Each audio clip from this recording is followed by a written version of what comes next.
Today we are going to see another topic from our psychology, that is psychology of sensation. So here you can say the different sense organs. So your sensation process is related to your different sense organs. So whatever things we are receiving from our environment, from our surrounding environment, and based on that we are going to show our behavior to that particular stimuli. So that is the stimuli, and this stimuli will be received by your sense organs. So your sensation is related to your sense organs. What your sense organs are receiving from external stimuli. So you can see in this image 1, 2, 3, 4 and 5 sense organs. One by one we'll see about all these 5 sense organs. Before that, let's see definition of sensation. What is sensation? So here is the definition of sensation. It is the process, the sensation is the process by which our sense gathers information and send it to the brain. So this is the whole channel, or we can say it is a process which is happening in so many steps, or it is a channel which is receiving the sensations, which is receiving the information with the help of your sense organs, and that information what our sense organs has received, that will be sent to the brain. So brain is going to give the response to that particular information. So this is the process of sensation. In short, if we talk about the sensation, the process which our sense gathers information and send it to the brain. So that is the definition of your sensation. So with the help of this image, if we understand the sensation, that means this 5 sense organs, the one is your eye, the another one is your ear, the next one is your lips, then your touch, or we can say skin, and this last one is your smell. So this sense organs we have, these sense organs are going to receive some information from the external stimuli, which is outside of our body, which is in surrounding environment. So that information will be received by the sense organs, and this all the informations what they have received. For an example, you can see here the different types of informations. So your eye is doing the function of visualization, that is your vision. The ear is doing the function of your hearing is the function of the ear, that is your sense organ. The lips is doing the function of taste, the skin is doing the function of touch, and your nose is doing the function of your smell. So this different types of functions, the sensation will be received by this sense organs, and that information will be passed to our brain. So in this image you can see whatever information eye has received, ear has received, nose has received, skin has received, and your tongue has received, that all the information will be received by these organs and that will be sent to this brain. So that process is called as your sensation. So now this definition will be more clear for you. Again, the sensation is the process by which our sense gathers information and send it to the brain. So that much steps only are called as your sensation, receiving the information and sending to the brain. So that will be called as your sensation. So next step is our sensory experience. Now this sensory experience, as we have discussed in our introduction, the sensory experience is going to take place in some series or some channels. So here are the stages of this sensory experience. Sensory experience in the sense of from external environment, what stimulus are there and what we are receiving information, and what is that information, that is called as your sensory experience. So the first one is your physical energy. So physical energy that will be triggered, that physical energy is your environmental stimuli which is present outside your body, that is in your environment. So that is your physical energy. So by this image we'll understand this fire in this matchstick is called as your physical energy. So that physical energy has been triggered this receptor site which is present in this sensory neuron. This is your whole sensory neuron you can see, and this sensory neuron which has dendrites, that is your receptor site, that is going to be triggered by this matchstick fired matchstick. So that is called as your receptor site. So this physical energy is going to trigger this sensory neuron. The second step in this channel of sensory experience is your transduction at receptor site. So what is transduction? The first will have the physical energy, and that physical energy will be converted into your this electrical energy. So that is called as the process of your transduction, conversion of this physical energy into electrical energy. So that process also will take place here at your receptor site. So here there will be the conversion of this physical energy into electrical energy. So that electrical energy will help us to travel this information further in this our central nervous system, towards our central nervous system. So that's why this electrical energy is important, and the conversion of this physical energy into electrical energy is called as your transduction. So that transduction will take place at your receptor site. After that transduction, we have receptor potentials. So this receptor potential, that means after triggering of this electrical activity, this further physical activity, physical energy or physical activity is going to be converted into your electrical voltage, or we can say potentials. So that is your this third stage, that is receptor potentials. Further transportation of this electrical voltage will be called as your receptor potential. Now what will happen in this receptor potentials? Sometimes in some sensory systems, this receptor potential will directly trigger your nerve impulses. So there won't be the need of this generator potentials. But in other sensory systems, this receptor potentials will do further electrical activity, and that is going to be result in this generator potentials, and that generator potentials will result into this nerve impulses. That means this generator potential is again going to trigger your nerve impulses.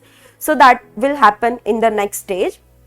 After triggering of these nerve impulses, when there will be any event in the environment, in our external environment, at that time are thousands of neurons or thousands of nerve cells or a sensory neurons are going to be triggered. So these sensory neurons are going to receive the information, and that received information will pass towards our central nervous system. So that you can see this whole channel, this is your sensory neuron which is received information, and that received information they are passing towards this central nervous system. So this is your spinal cord, the structure of your spinal cord you can see, and this spinal cord is going to connect with your brain. So that will give this information to the brain. So while this channel is passing this information, in this process there will be too many thousands of nerve fibers will be present, fibers from which this neuron has been made. So that fibers will help us to send this information to this central nervous system, that is your structure of spinal cord, and from spinal cord to your brain. So that is your previous or next stage, that pattern of nerve activity in the nervous system, because all the nerve fibers are not going to work in a same direction. There will be little bit plus or minus or some deviations, and that activities require some rhythmatic action. So with this rhythmatic action, this information will forward it towards our central nervous system. When this spinal cord, which is the organ of our central nervous system, will receive this information, at that time that is going to result in the sensory experience. So that is called as your sensation. Now this is how we are going to experience some sensation. For an example, I have observed one light in the external stimuli. So that external stimuli, what I have observed in form of that light, so that is going to trigger my eyeball, and that eyeball will lead to further process. So that physical energy is going to trigger this, that is going to result in my electrical activity, and that electrical activity, that we are calling it as a transduction, and this transduction will again further change this physical energy into electrical voltage. So that is our receptor potentials. In some sensory neurons, these receptor potentials are going to trigger this nerve impulses directly, but in some sensory neurons, that is going to generate a potential will be the result. That is the further process of transferring this physical energy into the electrical activity. And after, at last, there will be the pattern of nerve activity in the nerve fibers, and that pattern of nerve activity is going to send our message to particular sense organs, particular central nervous system's organs. So that is, here we have the spinal cord, and that spinal cord will transfer your message to your brain. So after that, we are going to have some sensation. As a result, we will be able to see that light or that particular object. So this is the whole channel of your sensory experience.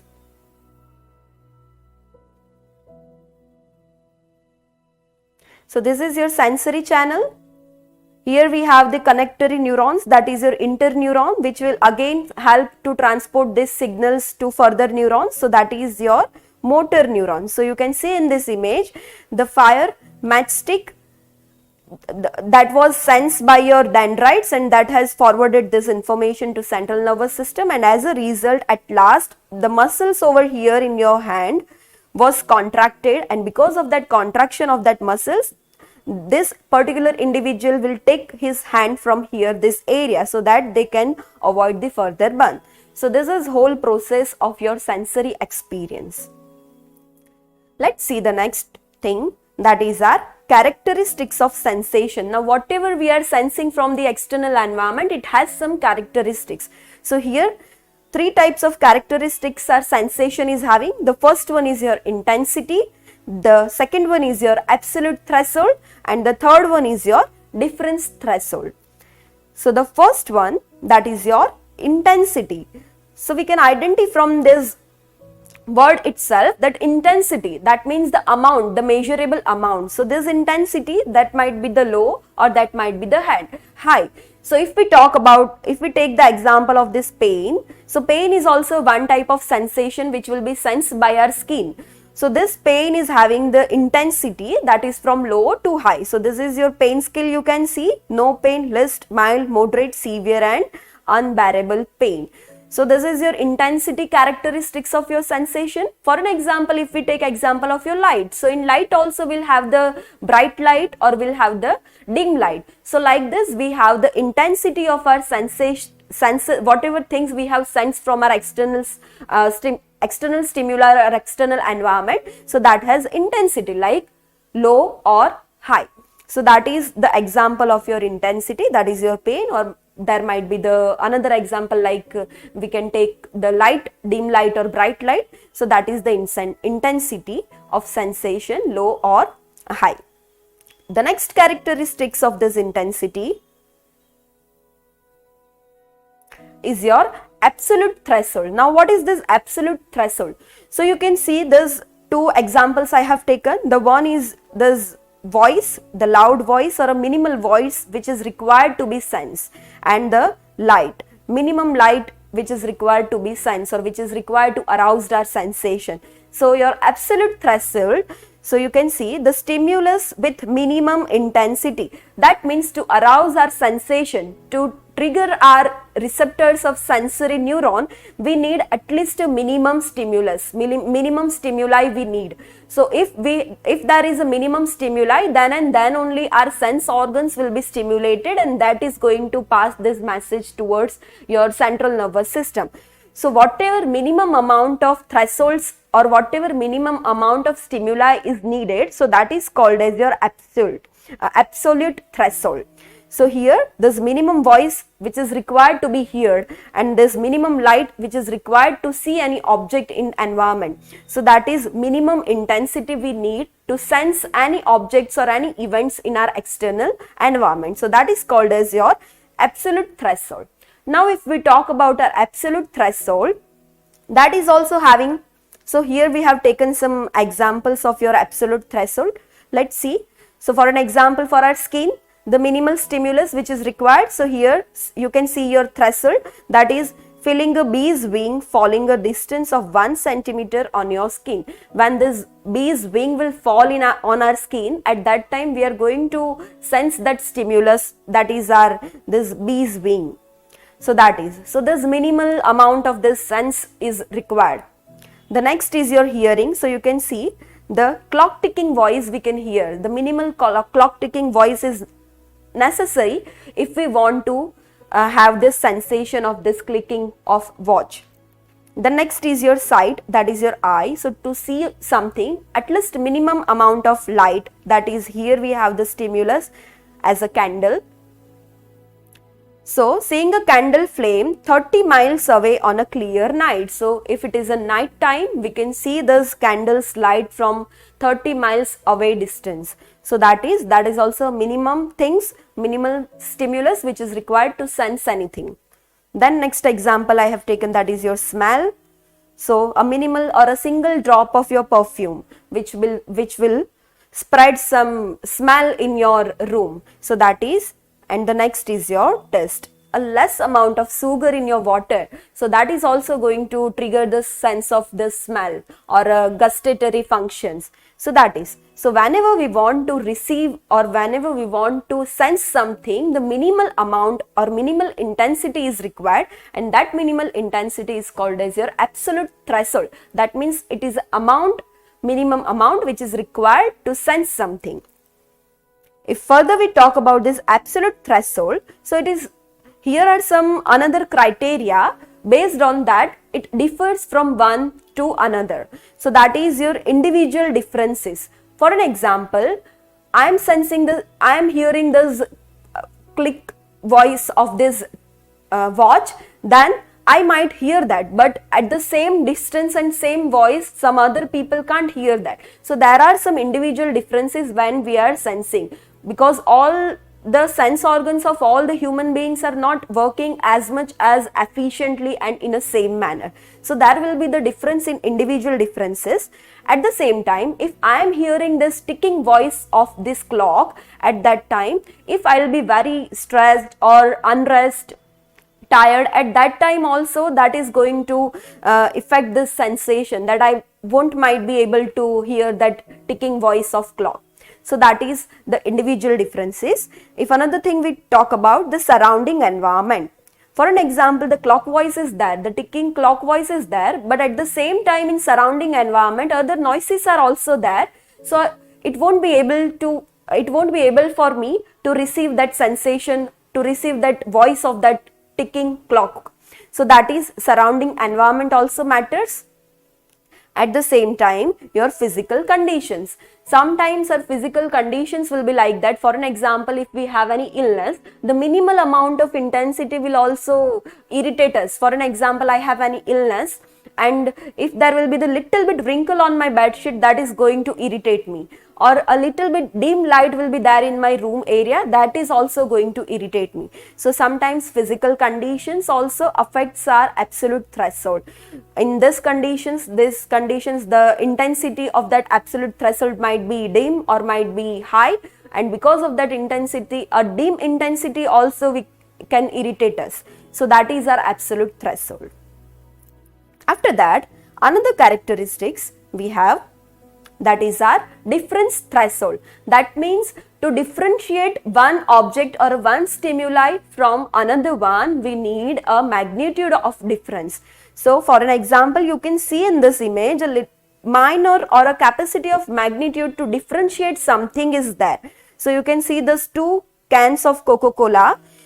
So we can identify, we can differ that from one to another, that one is the older one and the another one is the newer one. So this is called as your difference threshold, a magnitude, a capacity of magnitude for differentiating one object or one stimuli from another one. So that is your difference threshold. So these three are the characteristics of our sensation: the intensity, the absolute threshold, and the last one was our difference threshold. After these characteristics, let's see the types of sensation and sensory disorders. So here are some types of sensation. So as we have seen, the major 5 sense organs we have, which are doing a different function for our sensation, so that we can get some sensation or from external environment or from the stimuli. So that is, so the first type of sensation or is your skin sensation, in which your organ is going to work, that is your skin. Then second type of sensation is your smell and taste. The third one we have, that is our vision. The next we have, that is our hearing. Next we have, that is our kinesthetic sense. And the last one we have, that is our vestibular sense. So these all are the senses which we are going to receive from our external stimuli or from our external environment. So let's see one by one all these senses at the same times. In this particular senses, which type of sensory disorders might be there. So the first one is your skin sensation. So while we are sensing something from our skin, we have the 4 areas of our skin sensation. That is, you can see in this image, the first one is your pain area. So our skin can sense some pain. So that pain areas and pain will be received by our pain receptors. After that, the next area is our pressure. So pressure, our skin can sense some pressures if there is any pressure in our skin. So this is the pressure. Then third is your cold. So we can identify this cold temperature, and this is your warmth temperature. So these are 4 major areas we can say for our skin sensation. So all this type of sensation our skin will be able to sense.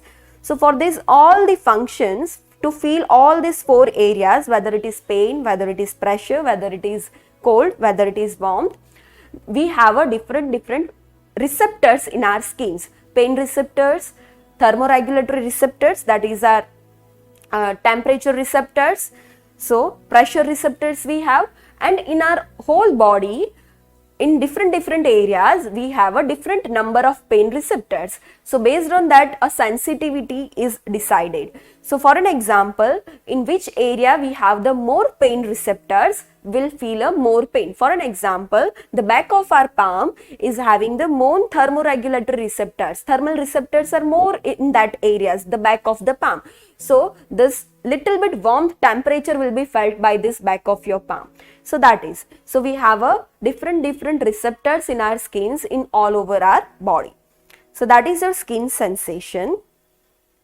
If we talk about the sensory disorders related to your skin sensation, so there might be the sensitivity, that means increased sensitivity, a little bit pressure or little bit cold or little bit warmth will be felt very quickly. At the same time, there will be the loss of sensation of your pain, of your pressure, of your warmth, of your cold. So that is the disorders of your skin sensation. After skin sensation, next we have another sensory type, that is your smell and taste. We have taken this smell and taste both together because both are a little bit similar only. So smell, that means your function of smelling, olfaction we can say, in other words. Smell is equal to your olfaction. So that is your olfactory function. And your taste. For taste we can say gustatory function or gustation we can say. So that is, so if we talk about our smells, so in this superior area of your nose, we have the olfactory nerves or olfactory receptors. This is your olfactory bulb, which is going to receive the stimulus of smell. So this man, you can see, this man is smelling something, and that smell is going, this is your external stimuli which is going to trigger your this olfactory receptors, and that olfactory receptors will travel to your through the sensory, motor and this interneuron. With the help of that all 3 neurons, that is going to travel to your temporal region of your brain, and from there interpretation of information will be there, and we will be able to identify that which type of smell it is, what smell it is that particular substance is having. So that is your smell sensation. The olfactory receptors are going to receive this smell. If we talk about the second sensation, that is your taste, and this taste, for that taste sensation we have taste buds in our tongue. So this is your tongue and in this tongue we have taste buds. So these taste buds are able to identify four major or four main tastes. So that is a bitter taste, sour taste, salty taste, and your sweet taste. So these main four tests our skin will identify, or our tongue is going to sense it. So that is your taste buds, and this maximum taste buds will be present at the edges or sides of your sides of your tongue, back of your tongue, and tip of your tongue. So this is your bitter taste. Bitter taste, the example we can take for your bitter taste is your coffee powder, coffee or tea. So that will have the bitter taste. So that will be sensed by this area of your tongue. Sour taste, for that example we can take is our lemon or our orange, which has some citric acids or citric juice. So that is your sour taste. So that will be felt by or sensed by this area of your tongue. Then we have the salty taste. We all are very well known about this salty taste and this sweet taste. So this will be sensed by this area of your skin, that is your sweet and that is your salty. So we have this four main senses of taste, and this is your smell. So if we talk about the disease condition or disorders related to this sensation, that is your smell and taste, then there will be inability to smell something. So that will be in smell, or sometimes there will be the excessive sensitivity to any smells. Sometimes if there won't be any smell, then also the patient will be able to take some smells. They will feel some smells. So that type of sensitivities might be there, or there will be inability to sense a smell. So that type of disease conditions might be there in the smell.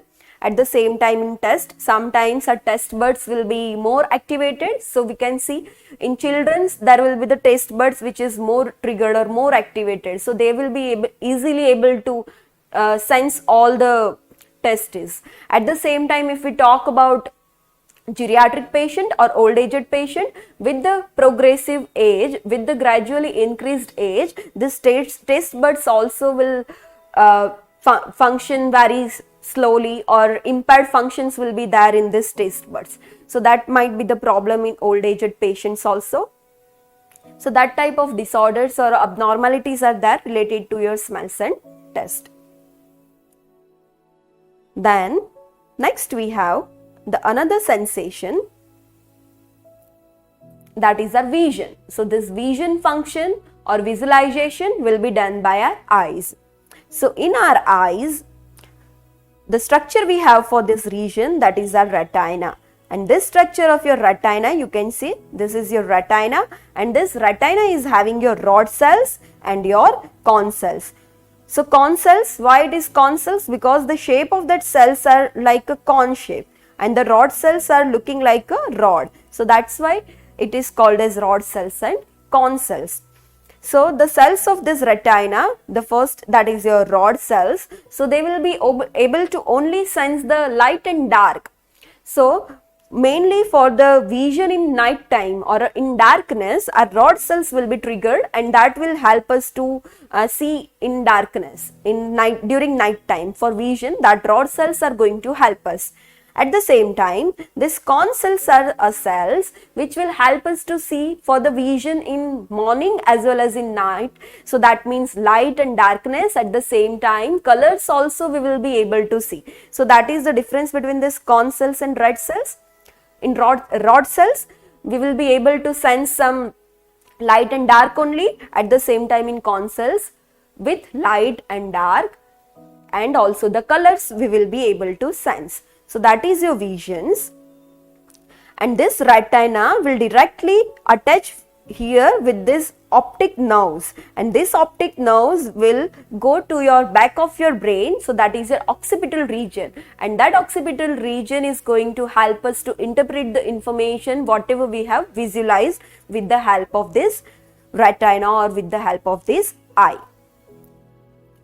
So if we talk about the disorders related to this vision sense or function of eye, so that is your myopia. So and also the hyperopia. Myopia, that means the difficulty in seeing the object which is placed near, that means nearsightedness. At the same time, your hyperopia, that is the difficulty in seeing or visualizing the object which is placed very far from our at the maximum distance. So that is your hyperopia. So that is called as farsightedness. So this type of deficiencies might be there or disease conditions might be there. Sometimes there might be the abnormality in these rod cells and cone cells. If we have the abnormality in rod cells, at that time we won't be able to see in dark. That means night blindness might be there. If we have the abnormality in cone cells, there will be some color deficiencies. So these are the disorders regarding your vision or the function of your eye. After that,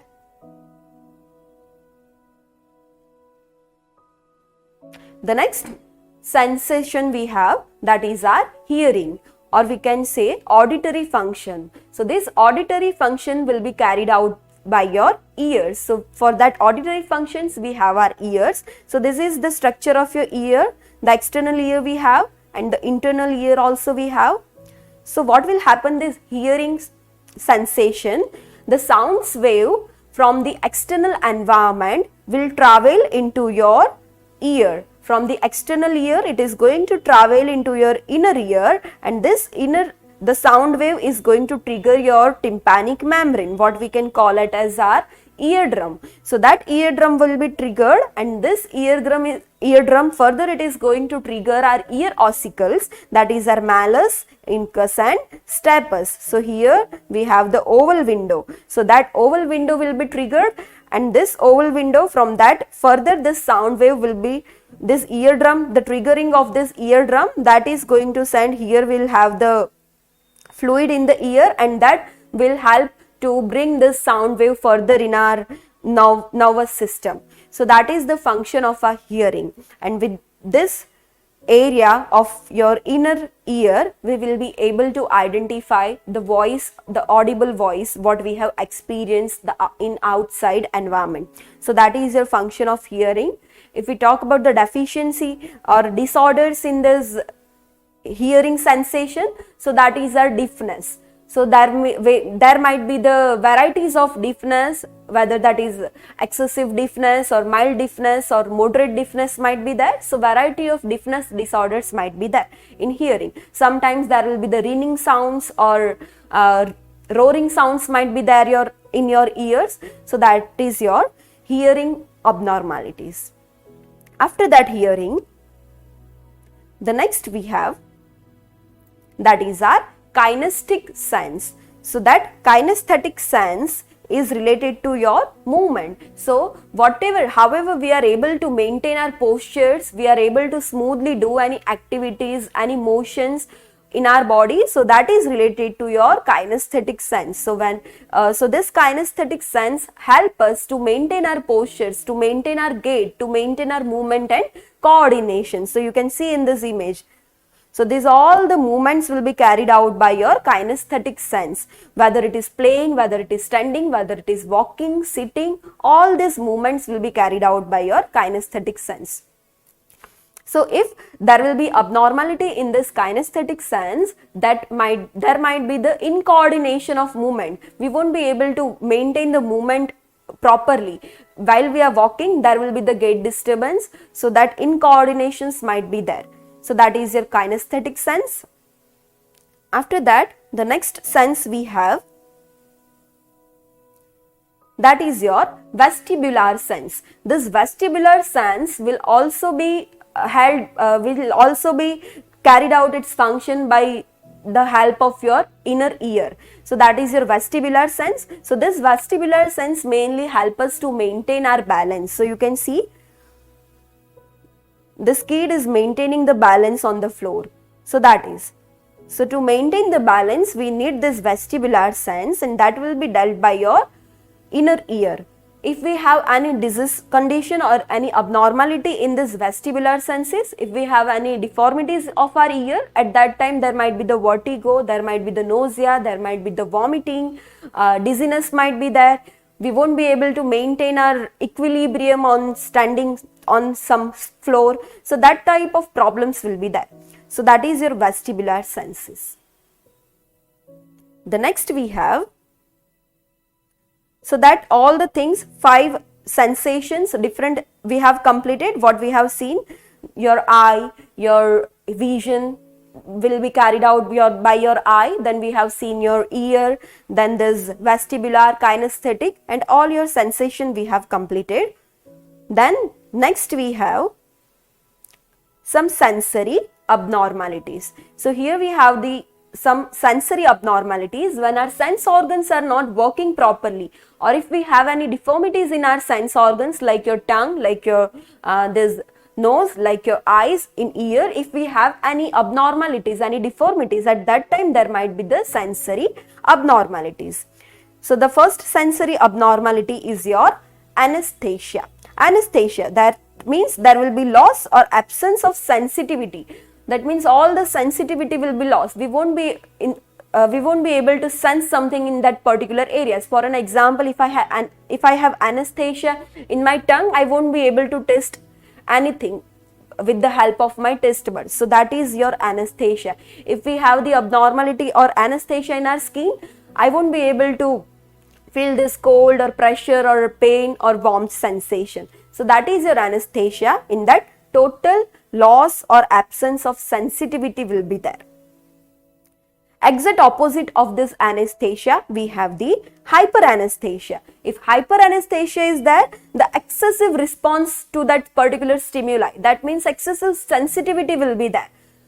The magnitude what is present, more than that we will be able to sense that particular external stimuli. So that is your hyperanesthesia, the excessive response to stimuli.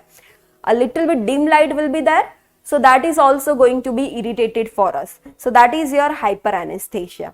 And the next or last abnormality of your sensory abnormality is the paresthesia. That means experiences false sensation, the thing or a sensation or a stimuli which is not present, then only we are going to sense something false. So that is your paresthesia, we can say, that is experiencing false sensation. So if we talk about the example of this paresthesia, then if there won't be any agent or any stimuli to create some smells, then also the patient will feel something, smelling objects or any odors will be there, whether it is pleasant or whether it is unpleasant. So that type of odors they might be sensed, though the stimuli is not present. So that is called as your paresthesia. So these 3 are the sensory abnormalities. After that, next and very important point of your psychology of sensation, that is your nursing implication of sensory process. Why it is important to learn this sensation in our nursing field? Why for nurses it is important to understand about the senses? Because while we are working in the ward at that time, we have to take care of all the sense organs of our patients. For an example, we have a patient who is having the deformities in this visual or eye deficiency is there, eye deformity is there. So we have to make their life as much as possible efficient we have to make. For an example, the old age patient is there and they are not able to see appropriately. At that time, we can help them out by putting a large number of calendars. So that type of things we can do. So we can help them or we can make their life efficient by this education of this sensation. For an example, if any light is there in the patient's area and that is irritating them, then we have to relieve this environmental stimuli. So that all this environmental stimuli, it is very important to learn for the nurses so that we can make our patients as much as possible comfortable in the ward or in hospital units. So we can switch off the lights if that light is annoying to them, so that we can do. If the patient's taste buds are not working properly because of that disease condition, then we can serve them a delicious foods, or in an appetizing manner we can give them a food, so they will easily accept that food and they will take that food, so we can maintain the nutritional status of our patient. So likewise, all these environmental stimuli are important, and For our nurses, it is very important to maintain all the stimuli in this patient's area in sufficient amount so that our patient won't feel any trouble. So that is all about our nursing implication of sensory process. So that's it about this today's topic, that is your psychology of sensation, in which mainly 5 sense organs we have seen and the sensation we have seen.